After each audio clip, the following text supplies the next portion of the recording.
जय जिनेंद्र बंधुओं, आज हम पारस चैनल के माध्यम से एक ऐसे स्थान का आपको दर्शन कराने जा रहे हैं जो कि इस पंचम काल में भी जहाँ पे अतिशय विद्यमान है और वहाँ पर समोसरण लगता है।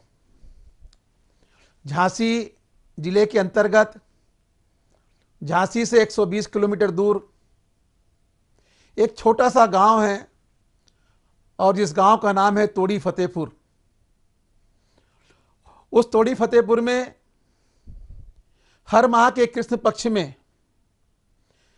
12, 13, 14 अमावस्या के दिन मेला लगता है। सैकड़ों की संख्या में वहां भक्त आते हैं और अपनी मन की मुरादें पाके जाते हैं। आज भी जब पार्श्वनाथ भगवान की अश्चर्यकारी प्रतिमा का मंदिर जो कि तोड़ी फतेहपुर में विराजमान है और जहां पर जब दरबार लगता है उस दरबार में हम प्रश्न करते हैं और हमें उन प्रश्नों का उत्तर मिलता है। और तोड़ी वाले बाबा का तो यह चमत्कार है कि रोते रोते आते हैं और हंसते हंसते जाते हैं। आपने अपने जीवन में अगर तोड़ी फतेहपुर के दर्शन नहीं किए हैं तो जरूर एक बार जाना और पार्श्वनाथ भगवान के दरबार में जाकर के श्रीफल अर्पण करके अपने मन की मुरादों को पाना।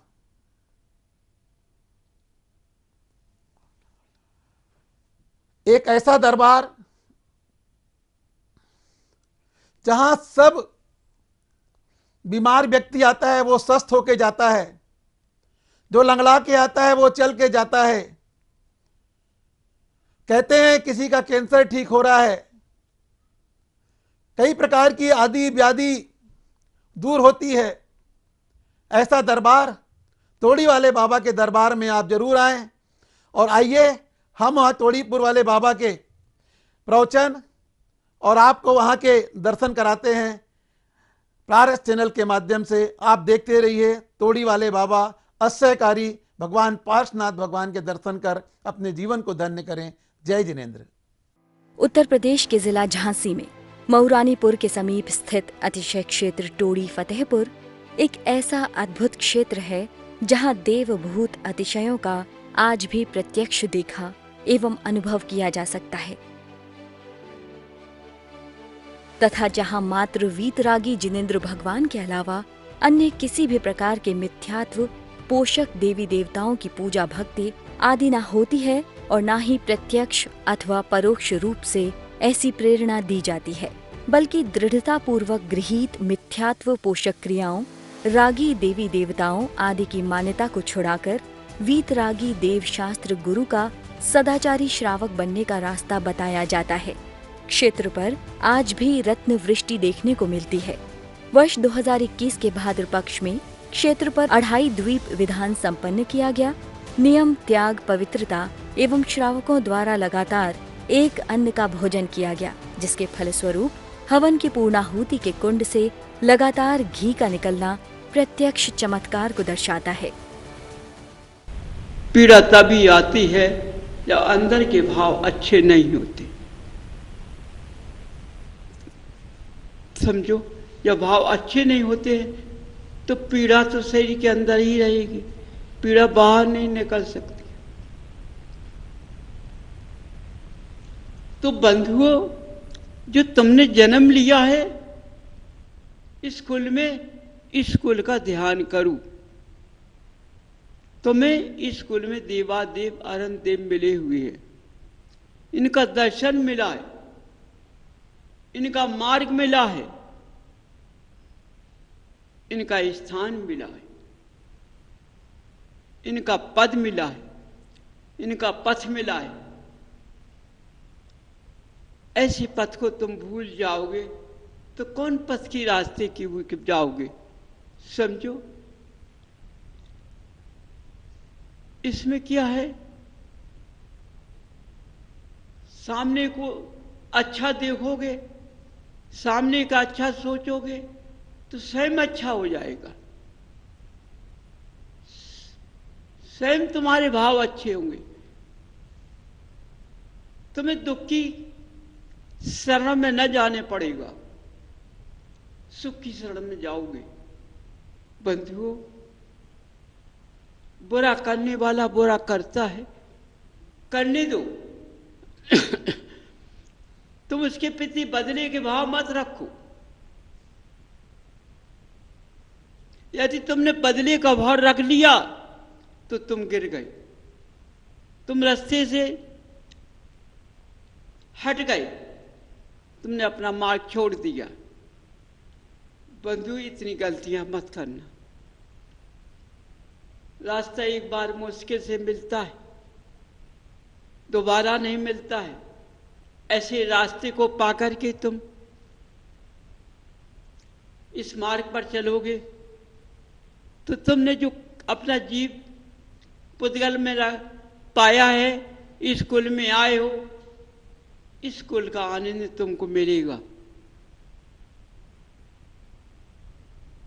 स्वयं तुमको मिलेगा। अपने अंदर स्वयं झांक कर देखोगे। आज क्या है, पहले मनुष्य माया को नहीं रोता था, भगवान के गुणों को रोता था, भगवान के दर्शन को रोता था, भगवान के रास्ते को रोता था। आज क्या है, मनुष्य भगवान को नहीं रोता, उनके रास्ते को नहीं रोता, उनके दर्शन को नहीं रोता, माया को रोता है। अधिक माया किसके पास कितनी है समझो। बंधु, एक ध्यान रखो, गृहस्थ के जीवो, जो तुम्हारे पास माया नहीं है, जिन्होंने इस माया का त्याग कर दिया है, इस घर का त्याग कर दिया है, जब उस रास्ते को पाया, उस पद को पाया, तो उस पद पे जाकर की माया में अलोप हो गए। सोचो, जो तुमने गृहस्थ में नहीं कमाया और गृहस्थ छोड़कर जब चले गए तो कितनी माया में डूब गए, लेकिन मैं माया गिनने को नहीं मिली। समझो, वह माया तुम्हें रखने को नहीं मिली, छूने को नहीं मिली और देखने को नहीं मिली। उस माया का उपचार भी नहीं हुआ। कहां जा रही है समझो। आज का मनुष्य कितना अंधा है, कितना अंधा है। इतनी माया आने के बाद पता नहीं पड़ रहा है माया कहां चली जा रही है। ये कौन सी सुरंग है जिसमें ये माया चली जा रही, पता नहीं पड़ रहा, दिखाई कुछ नहीं दे रहा, तब भी तुम माया को फेंक रही। माने इससे सिद्ध होता है तुम्हारी माया भी उससे मिली जुली है। तुम्हारी माया काले धन की है। ये काला धन कभी रुकता नहीं। काले धन में काला मिलता है तो काला ही काला दिखाई देता है, लेकिन हरियाली दिखाई नहीं देती है। माने बंजर, काला का मतलब बंजर। बंजर जमीन में कुछ नहीं उपजता है, ऐसी उस बंजर वो लक्ष्मी है, वो उपजती हुई कहीं दिखाई नहीं दे रही है। वो बंजर वाले लगे हुए हैं, उन्हें भी दिखाई नहीं दे रहा। बंधुओं, अपने अंदर से अपना ज्ञान जगाओ। जब मैं गृहस्थ जीवन में था, इतना माया को नहीं रोता था जितना कि अब रो रहा है। समझो,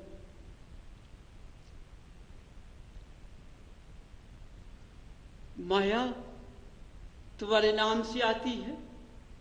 बंधु, कितना पाप कम का उदय है। ये पाप समझो, तुमने किस पद को त्याग करके किस पद को धारण किया। कितना पाप कर्म का उदय है तुम्हारा कि तुमको देखने को नहीं मिलती है, गिनने को नहीं मिलती है। तुमने जिस पद को ग्रहण किया उस पद में गिनने का सवाल नहीं होता है, देखने का सवाल नहीं है। समझो, गृहस्थी तो सब छोड़ देता है, माया को छोड़ो तब मानता हूं। माया जब ना यहां छोड़ी ना वहां छोड़ी तो तुमने गृहस्थ कहां से छोड़ दिया? तुमने अपने ज्ञान को कहां लगा दिया? अपने ज्ञान की चक्षु को तुमने कहां लगा दिया? समझो बंधु,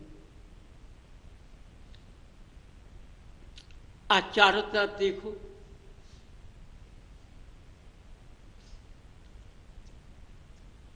जब भगवान जन्म लेते हैं उनका अभिषेक सौदम इंद्र करता है, कितने उत्साह से करता है। इंद्र कितना लालायित होता है। आज इस भर क्षेत्र के अंदर अभिषेक की कोई महत्ता नहीं है। आज के ज्ञानियों ने अभिषेक के महत्व को समाप्त कर दिया। मिथ्या धर्म को लेकर के शांति धारा का स्वरूप चालू कर दिया। में पैसे नहीं ले सकते, शांति धारा पैसे ले सकती, तो जो पैसे से शांति धारा होती वो उसको महान समझते, खुश होते। बंधुओं, ज्ञानियों, तुम क्या सोचते हो? अपने अंदर के क्या भाव लगाते हो? शांति धारा से कितना पैसा जुड़ा?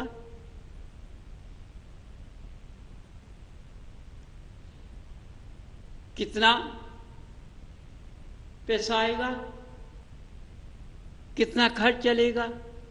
अरे ये तो सोचो, भारत ने कितने मंदिर बनवाए।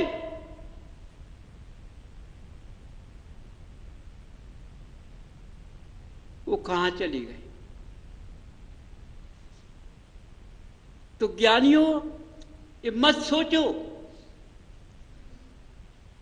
मैं नहीं होऊंगा तो इस जिनालय का क्या होगा। जिनाला हमेशा अमर होता है। जिनालय कभी डूबता नहीं। समय के कारण, मिथ्यात्व मार्ग के कारण अंधकार छा जाता है।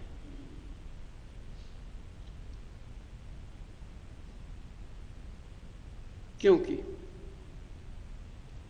अंधकार से कुछ दिखाई नहीं देता है।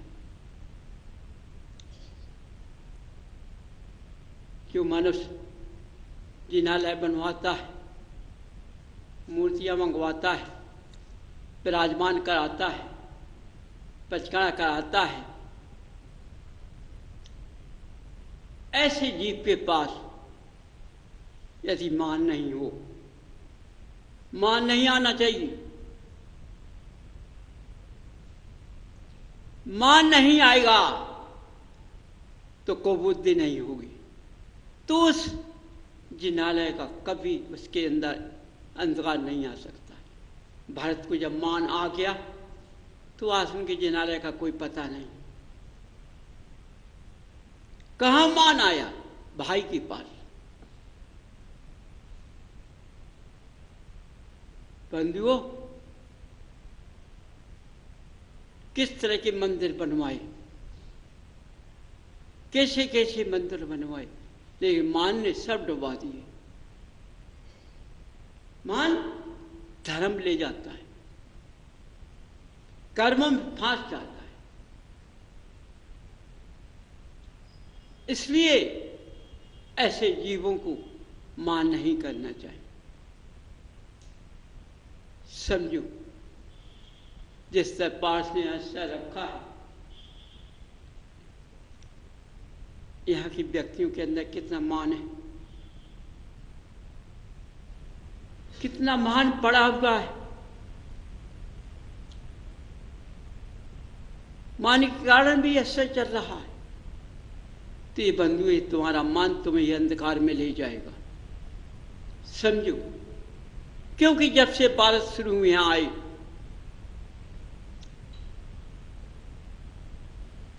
जब से यहां से मनोती चलती आई दर बाधाओं की, यहाँ के मनुष्य व्यंतर बन चुके। क्यों व्यंतर हमेशा मनोती चाहता है। जब मनोती बंद हो जाती तो सुनसान में रहता है। तो यहाँ के मनुष्यों की मनोती चली आई, पारस मनाते आए मनोती को। देखो, पारस ने मनाया है, मनाते मनाते स्वयं चले गए, उनको छोड़ गए। तो क्या है, मनोती में गोते खा रहे हैं। अब उनकी मनोती आके देखी जाएगी, क्या होगा। अंधकार का समय आ गया है, जहां भी अंतर बाधाओं का रूप स्वरूप होता है वह अंधकार होता है, और जहां समृद्धि का वास होता है वहां उजाला होता है। तो ये मंदिर तो उजाले में रहेगा, इसमें अंधकार नहीं आएगा। मनुष्य कितना ही प्रयास कर ले,